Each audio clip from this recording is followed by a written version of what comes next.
welcome back to Can You Put Me on Guestlist. I am so excited about this next episode. I've been planning this for such a long time.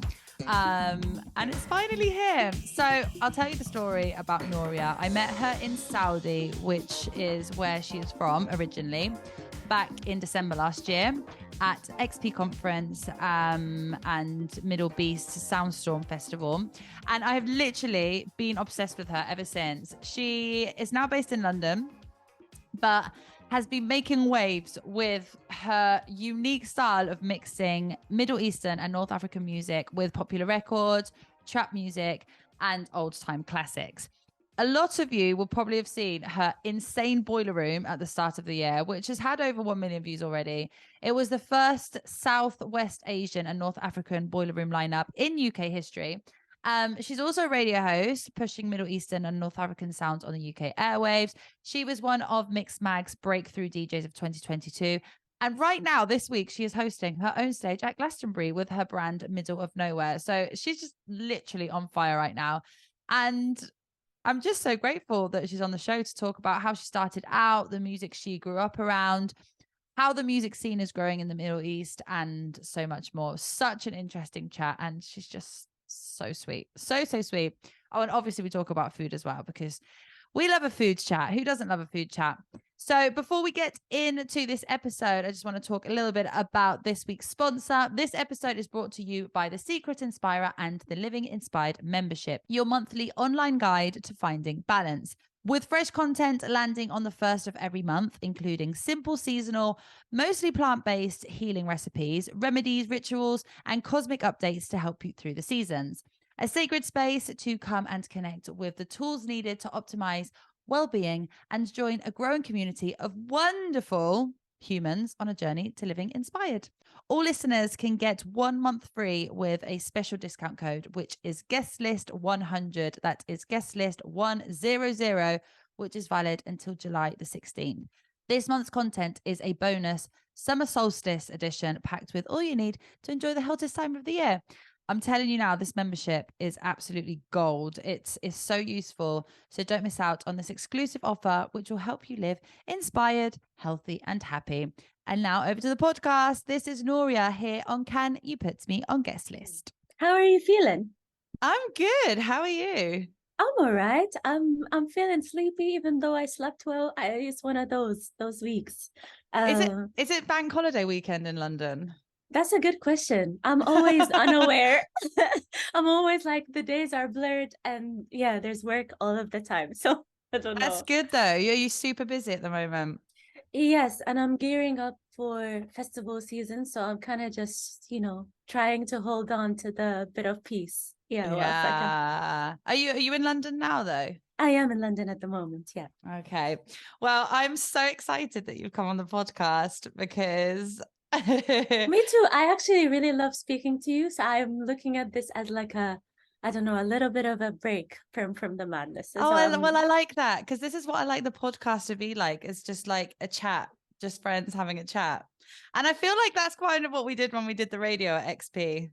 Yeah, I remember. And you asked me some lovely questions about food. And I was like, this is my type of girl.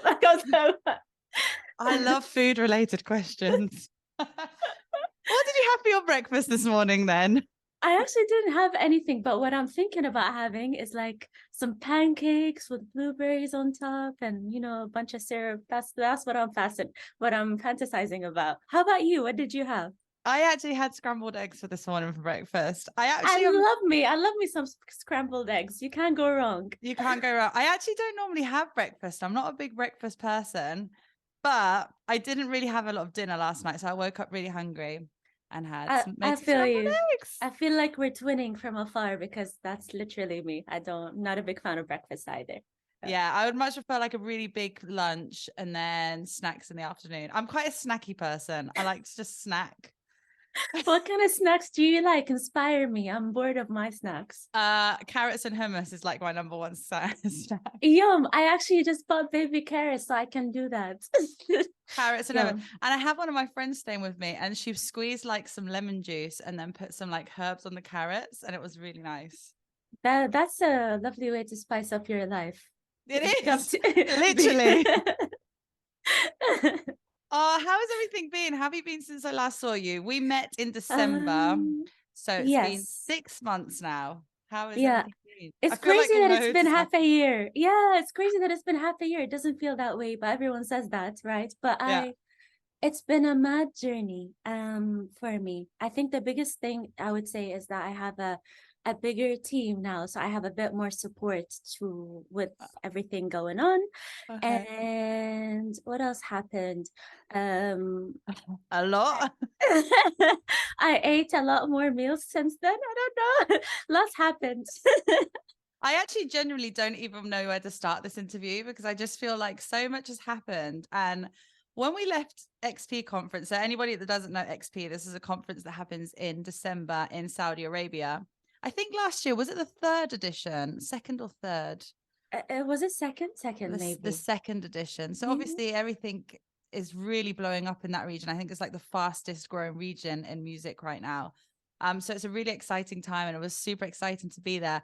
But when I left, I was so blown away by the amount of artists and sounds and new genres that I'd never heard of before. And I was like, I need to know more about this. Like, I need to be more involved. And after following you since then and seeing how much you have grown in such a unique way, makes me so excited. Like, every time I see something about you anywhere in the media, on your Instagram, I even remember it was New Year's Eve and I walked into one of my friend's house and your Boileroom was on the TV on the big Oh screen. no. And I was just like, I'm in love with her.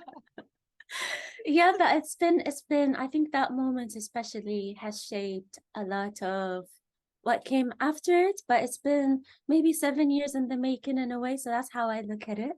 Yeah. Um and I'm just excited about what we're about to do and like what's coming up and in which way. I'm a very intentional person, so even the boiler room itself and how it was curated and everything was so intentional. So I'm really just happy taking my time with it, even though it feels like there's a lot on kind of Yeah. thing.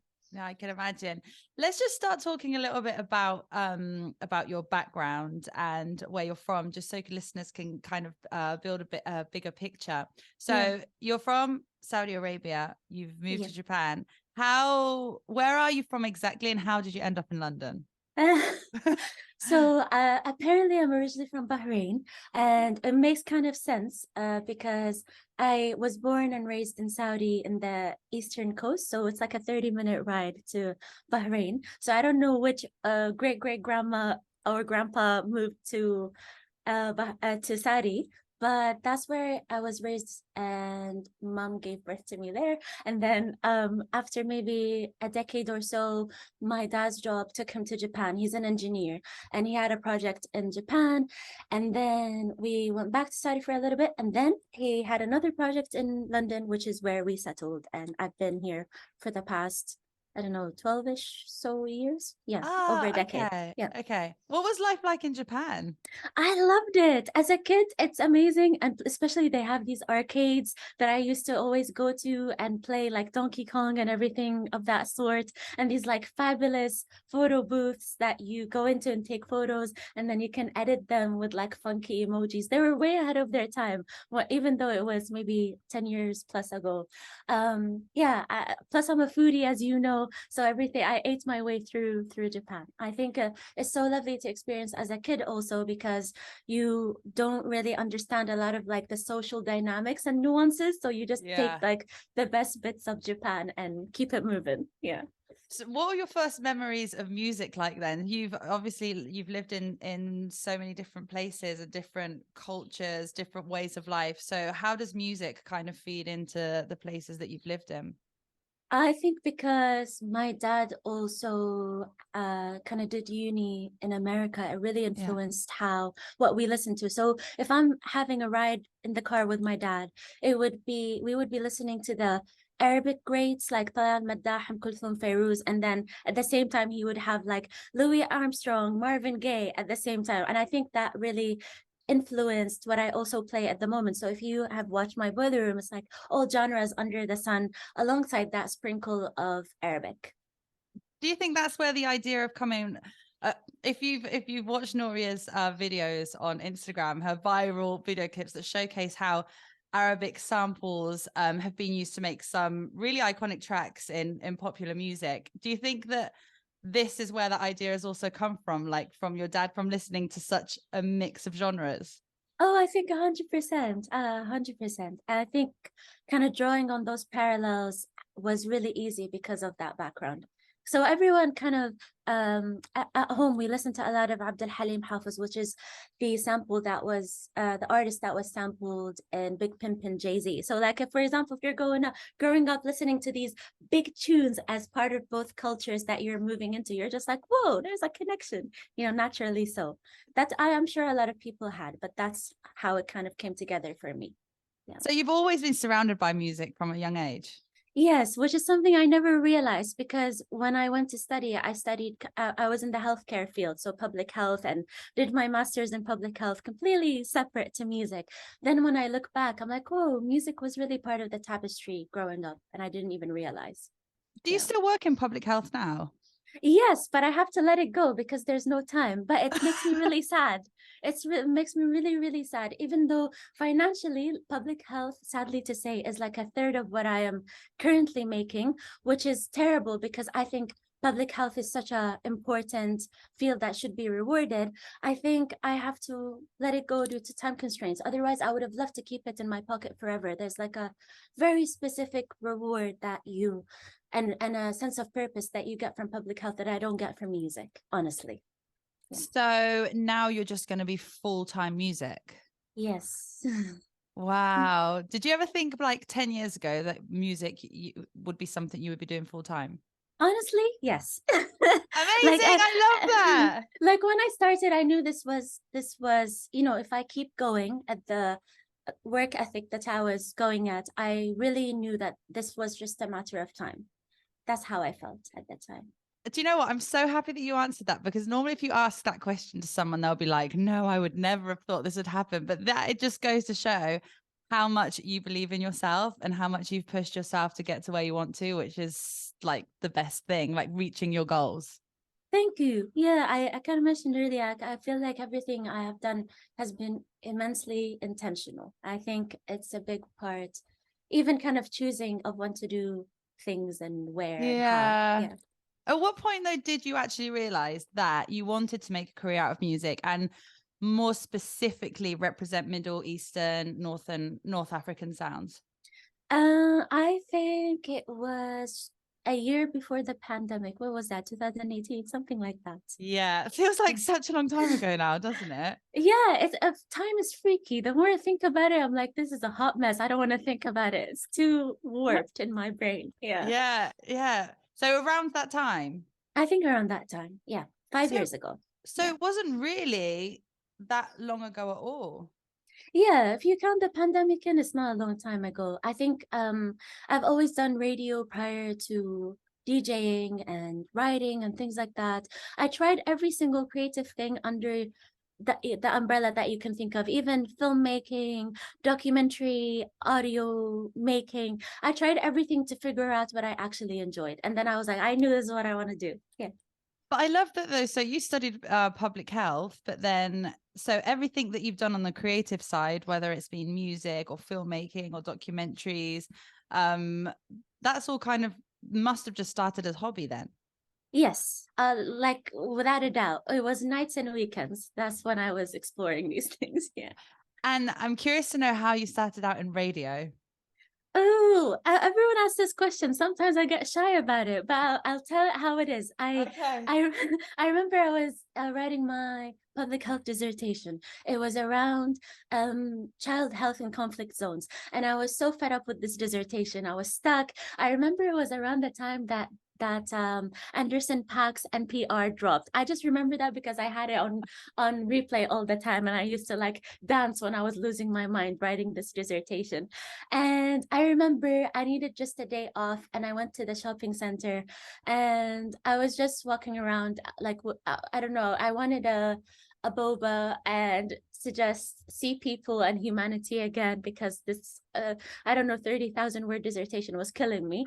And then I remember I went into JD, which is a shoe store for those who don't know. Uh-huh. And I remember I asked for my size 5.5 UK in Nike Prestos. And then I just remember that the staff member who was serving me had like such a weird reaction to just serving me normally. Like he would be like, how's the weather outside? I'm like, why is this man asking me how the weather is outside? And then eventually he said, we don't have your size in this shoe. Please go try another store just in the corner. And I went ahead and left. And then when I left the second store, he just came and he's like, I just told my manager that I needed to go get some water and she allowed me. But really, I just wanted to come and say, like, you have a really lovely voice and can I have your number? And then I said, so what's the dream? Because usually when people do retail, not that there's anything wrong with it, but if they're doing retail, it's like a side hustle of some sort. And he said, oh, I work in radio. And he said, oh, do you know radar radio? I'm like, no, I've never heard about it. And then he told me about the concept of community radio, which I never knew about. And then he said, I'd love if he could do some voiceovers for us. And then I saw that this radio station had also courses that they had on, and knowing myself, I signed up to everything, and that's how I started my journey. Saw the decks, fell in love, loved pressing buttons. I was like, yeah, this is the best marriage possible. Started DJing. Okay, so you didn't even know how to DJ at that point. You just went in just to do voiceovers. Yes. And then you learned how to DJ there. Yes. And what year is this in? Is it 2016? Something like that. 2016? Something How like old that. are you, Nooriyah? I am 28 at the moment. You're 28. Yeah. Okay. Wow, that's such a unique story. I wasn't expecting that. But that's such a nice story. Are you still friends with the guy from that shop today? Oh, 100%. We're so close. Every time I get something, like for example, this year, I'm like, I can curate a stage in Glastonbury, and like without you in that pinnacle moment, probably I wouldn't be here. So every time I do something big, I message him. I'm like, hello, it's me again. Oh, that's so nice. Okay, so what was your first ever show like on the radio? What was the first radio station you were at? It would probably Represent. It was Represent. Represent. What was your first show like? Terrible. I didn't even know how to use like the faders and anything like that. And I didn't know how to entertain people. Like I didn't know what to say. I'm like, this is what I had for breakfast. That's it. And I wouldn't say like anything. What I ask. That's my kind of show.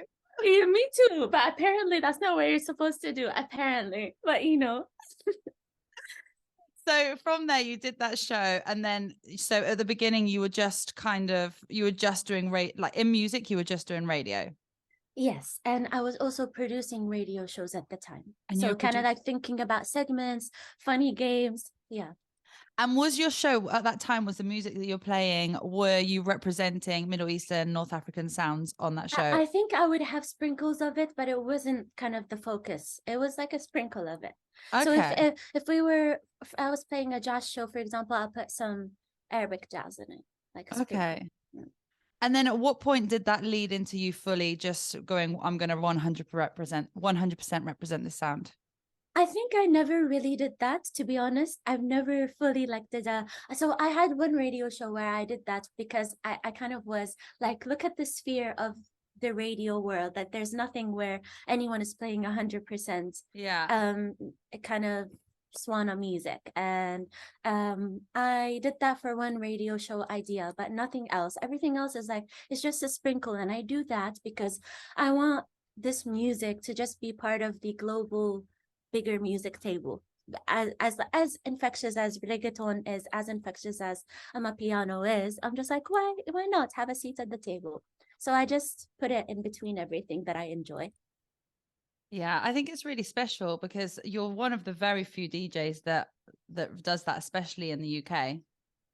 Yeah, I believe so indeed. I think, yeah, if not the first, even kind of our party, the party that I put on Middle of Nowhere, it was the first to ever do that combination. Like there always has been silos of where Middle Eastern, North African music would be played, and that would be it. And then the other music would be played in other parties. But I was like, let's combine them together. Yeah. When did you start Middle of Nowhere? It started at the beginning of 2022.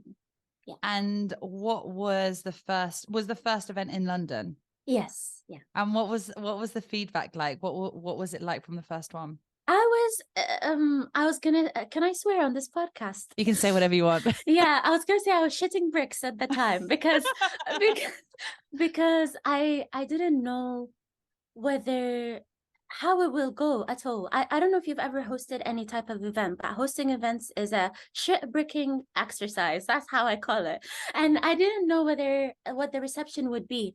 And I started with a very small venue, it was like a 200 cap venue, and it sold out quickly. And I was like, okay, there's something here. We can go bigger next time. But yeah, that's how we started. Very intimate. Now it's 1,100 venue cap from then on.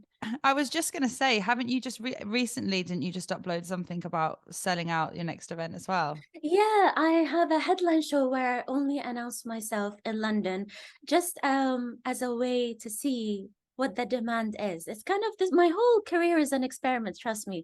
Then I put it on and it was sold out in a day, that like a 1,100 cap venue. And I was like, yay, this is great.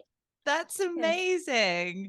It must feel like a really strange feeling selling out and knowing that 1,100 people have bought tickets to come and see you.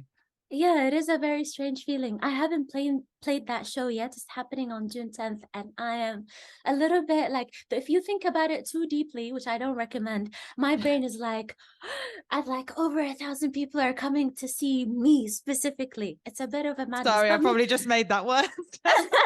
No, it's okay. I think like, it's something to get used to. That's how I think about it. I'm like, this is a challenge because leading up to another challenge, maybe I speak to you in, I don't know, 5 years or so, and I'll be like, oh, I sold out a 10,000 cap or something. I think that will 100% happen. It will happen. Yeah, let's see. It will for sure happen. Do you still feel nerves before a show? Not as much as before. I feel nerves more, not for the performance, but more so if everything is going okay. Because when you're responsible for producing something as well, it's so different to also performing at the same time. I think is everyone enjoying themselves? Is there even down to, is there enough toilet paper in the toilets? Like I think about everything. That's a good thing though. Yeah, we need toilet paper. We definitely need toilet paper, especially in the club. Okay, let's talk about Boileroom because I was so blown away by this. I don't even know how many times I've watched it. It's had over 1 million views already. I'm not sure even how many exactly, but a lot.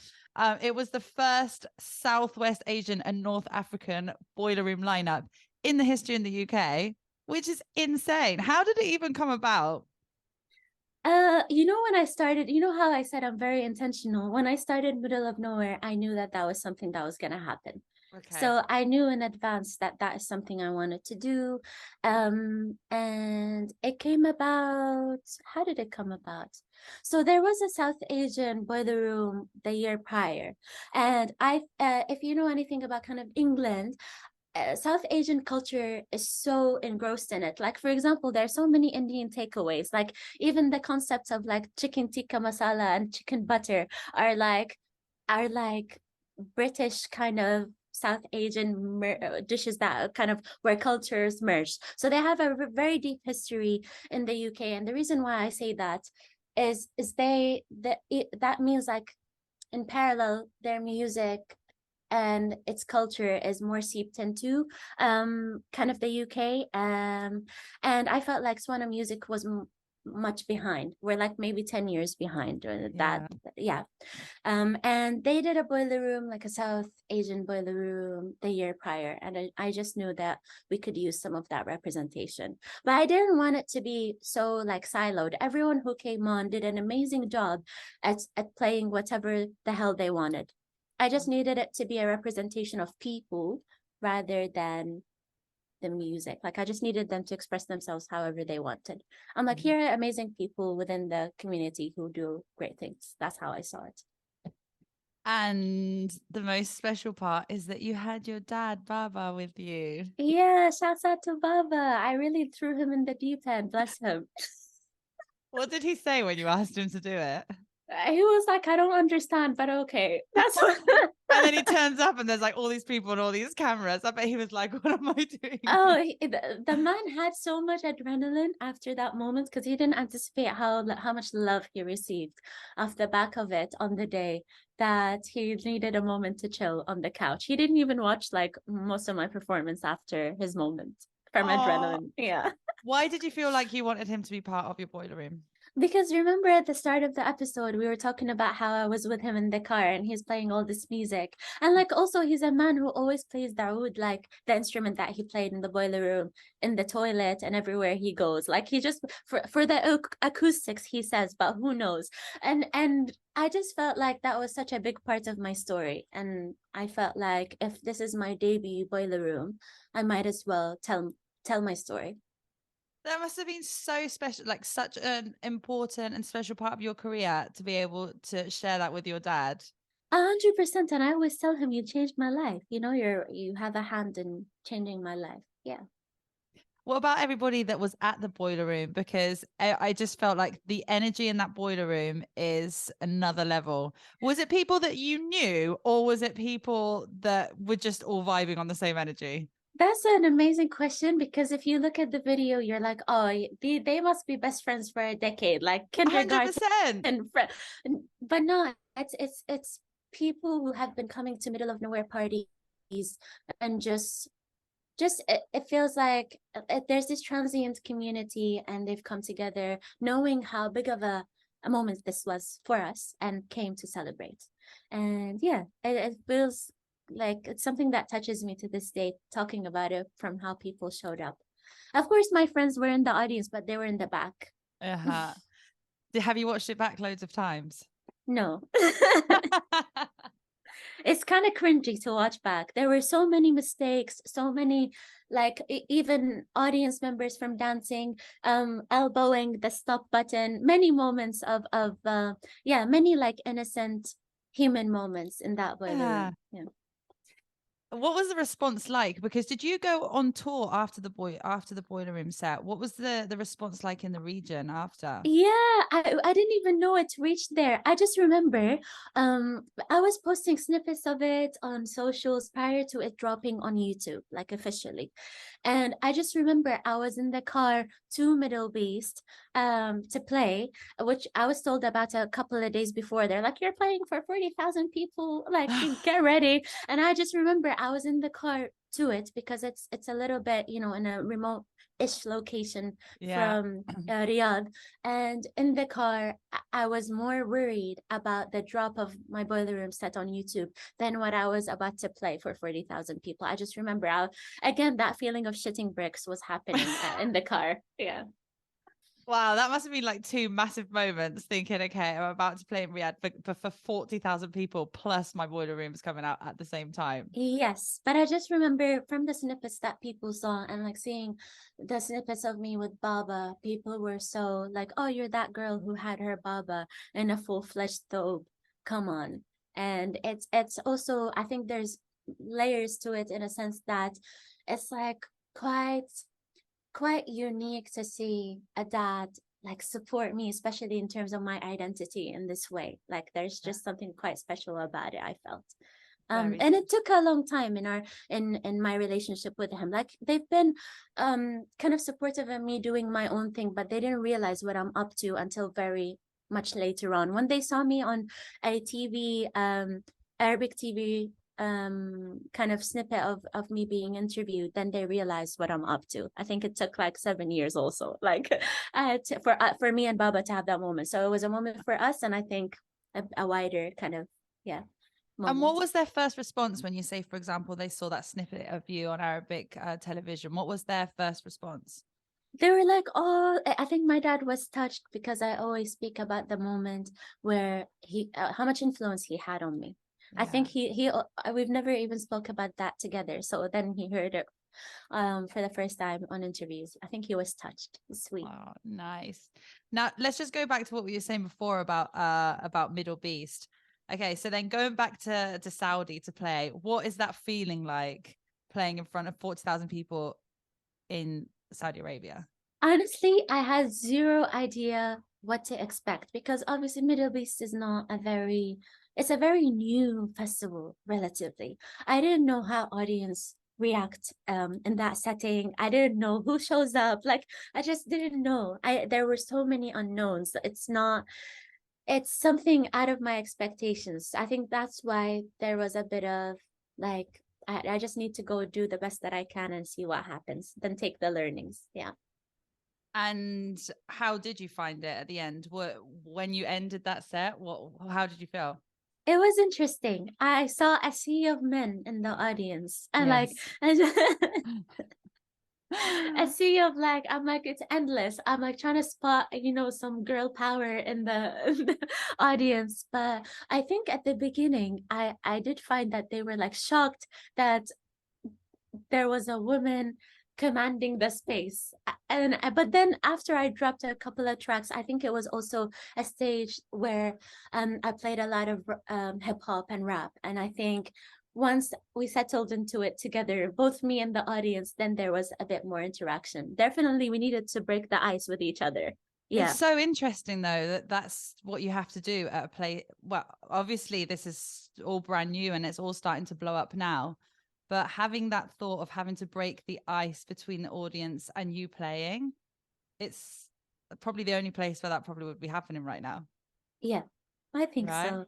Sometimes it happens on a different level in different stages, but I think this was a very unique, yeah, dynamic that I never experienced before.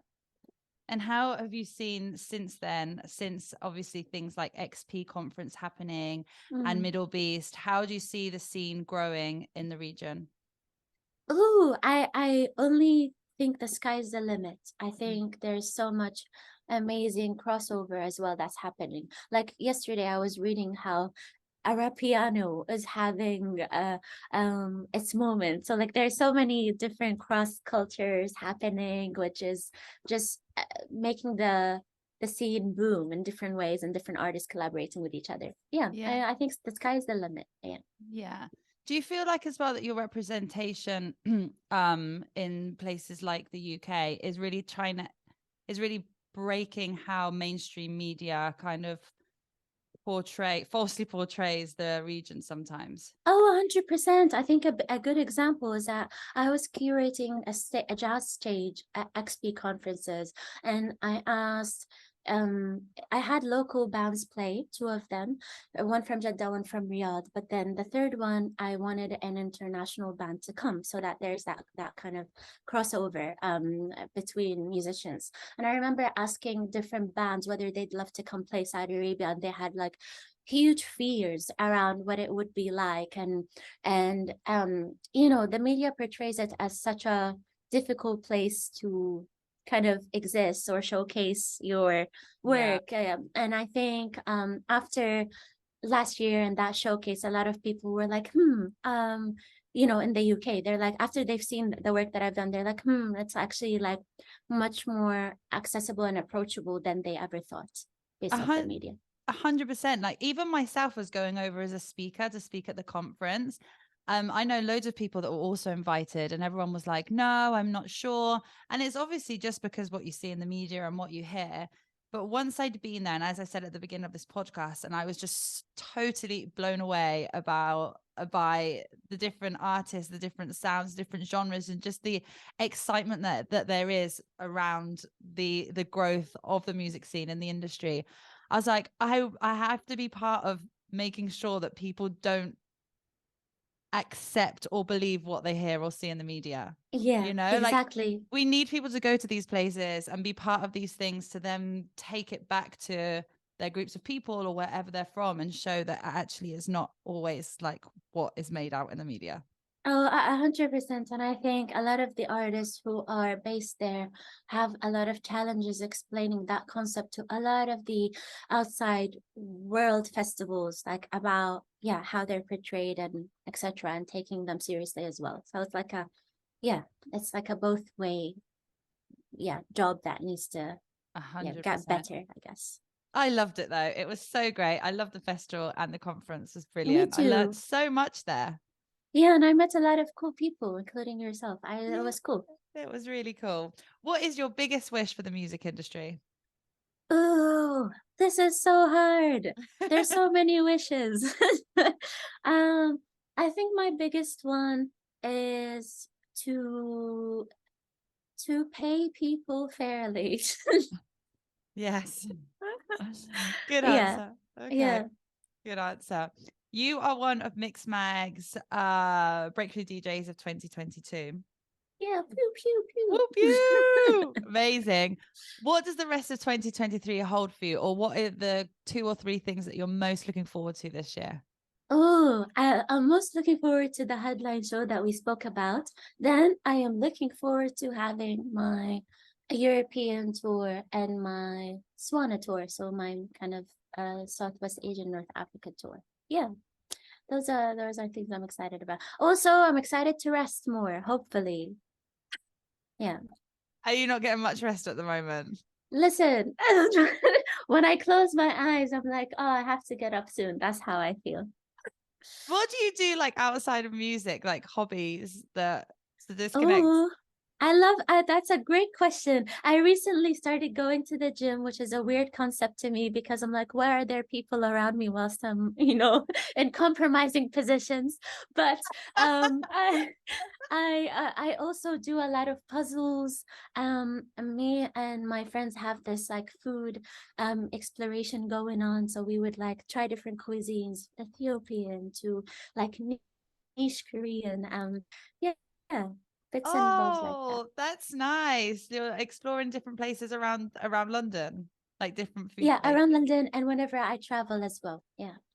Do you like to cook? I love cooking. Do I have time for cooking? Maybe, maybe not. Yeah. What what's like your star dish? My star dish, weirdly enough, it's Thai green curry. That's my star dish. That's my star dish. Yeah, it's very easy, isn't it? But like Yes. it's like an easy bang. It's like I tried, but I really did not try. But also Yeah. I tried. Yeah. But then you give it to someone, they're like, wow, this is amazing. You're like, actually, really didn't have to do much. Yes, exactly. That's like me in a nutshell. Like, yes. Okay, so this podcast is called Can You Put Me on Guest List? So I ask everybody the same question at the end. Um, do you have a guest list rule? Like for my own parties and my own guest list. Yes. Uh, my guest lists are always dictated by. Wait, give me some example answers. What? Okay, some example answers have been like, don't ask me 1 hour before the show, or don't I mean, send me that's a like, given. yeah, or don't send me like random names, like put it all in one message so I can copy and Oh, paste. okay. I got you. Okay, my guest list rule is send your first and last name. Thank you. Like you also not your artist name, your actual name, the ID name in full. Thank you. That is actually a good idea because if you Yeah, don't it'll get be that, like it'll be like Teasy. Put me on the guest list. Who's Teasy? Like what? or they just Yeah. think that they just think that you know. Yeah. No, I assume that the bouncer does not know your ass. Like just Okay, to end, I have some really quick fire questions. I love fire questions. Let's go. Okay, what was the last thing that you Googled? Oh my God, let me see right now. This is scary. Ah, how do I know? Let me go to Google. Uh oh, I Googled a sound. Let's go. I Googled a sound effect. That's what I did. A sound effect. Okay. Yes. Which is the emoji that you use the most? Oh, it's the crying laughter, like a lot of people. What is your favorite studio snack? Nuts. Any type of nuts. Any type of nuts? Okay. Yes. Do you like peanut butter? I love peanut butter. Give me it in spoonfuls. That sounds good. I actually can't buy peanut butter because if I buy it, I Are will you literally. allergic?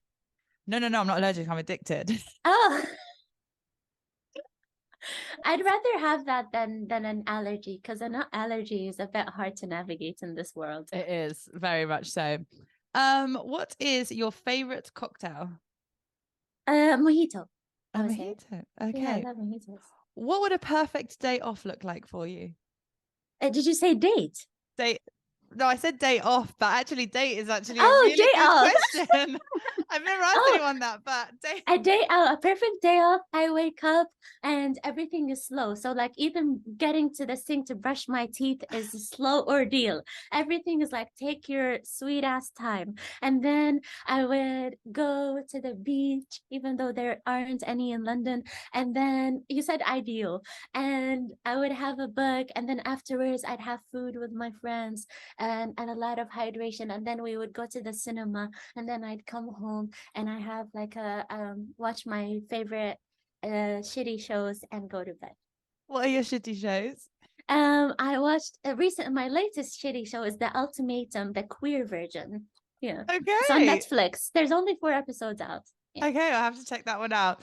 Who is the DJ with the best dance moves? The DJ with the best dance moves. I think I like what's her name? On Salsa, I think on why can't I get it? But she is a DJ from Barcelona and runs Dembuti Club.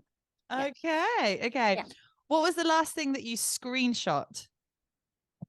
Give me a moment. This is so hard. Screenshot. Wait. Why do I feel like I'm in a it was a meme. It was a meme. Someone asked, what's the reason that wars start? Wrong answers only. And someone puts my boiler room. Oh, nice. Yeah. Nooriyah, thank you so much for being part of the podcast. I'm so happy that we made this happen. No, me too. Thank you for starting my day in the right way. This was, I felt like this was a good accelerator into the rest of the day. Yeah. What are you doing for the rest of the day? I am gonna go for a flat viewing immediately after this, and then I am gonna go to the park with my siblings. My sister is visiting from Bahrain. Yeah. Oh, nice. Lovely. Well, good luck with your viewing, and I hope you have a really nice time with your family. Thank you. I don't know when I'm next going to see you in the world, but hopefully XP if you're coming again this year. I'm coming. Yes. Okay. Yeah. See you then. I hope that'll be our yearly meeting. Yeah. No, that sounds like a lovely lifelong tradition. It does. I hope it is. I really hope it is. I'm super grateful that you came on, and again, I'm just like so excited of everything that you're doing. You are a wonderful human being, and Thank you. very I grateful that we crossed paths. You know me as well. Thank you. I'll see you very soon. See you. Take care. Bye.